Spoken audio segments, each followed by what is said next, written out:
آپ صاحب ایک اور مسئلہ جو درپیش ہے ماہ رمضان کے اندر وہ سفر کے بارے میں ہے کہ ماہ رمضان میں سفر کی اجازت ہے؟ بالکل، دیکھیں قرآن کی آیت ہے کہ فَمَنْ كَانَ مِنْكُمْ مَرِيضًا أَوْ عَلَى سَفَرٍ فَعِدَّةٌ مِنْ أَيَّامٍ أُخَرَ، کہ خود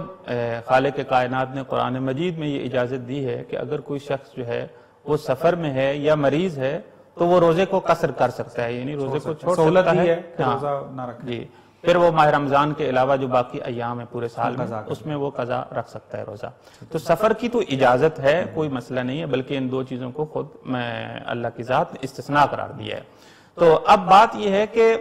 اگر جیسے مثلا کوئی بعض لوگ جو ہے حج پہ جانا چاہتے ہیں یا رشتہ داروں سے ملنا چاہتے ہیں یا مثلا کسی بھی ضروری کام سے جو ہے وہ نکلنا چاہتے ہیں تو ماہ رمضان میں نکل سکتے ہیں، جائز ہے، کوئی مسئلہ نہیں ہے، یہ تو بات یہاں پہ ختم ہوگی۔ اب بات یہ ہے کہ کوئی شخص جو ہے سفر اس قصد کرتا ہے کہ میں روزے سے بچ جاؤں، ٹھیک ہے، اس کا قصد یہ ہے، اس کا مقصد یہ ہے کہ میں سفر اس لیے کروں تاکہ روزے سے بچ جاؤں، تو اس کے لیے جو ہے شریعت نے یہ کہا ہے کہ یہ سفر جو ہے وہ مکروہ ہے، لہذا ناپسندیدہ ہے، اس طرح کے سفر سے بچنا چاہیے۔ اور ظاہر سی بات ہے ماہ رمضان جو ایک بہترین فرصت ہوتی ہے، انسان اللہ کے نزدیک ہوتا ہے، تو بہتر یہ ہے کہ انسان جو ہے اس فرصت سے استفادہ کرے۔ خداوند متعال نے جو کہہ لیں کہ سہولت دی ہے سفر کرنے کی،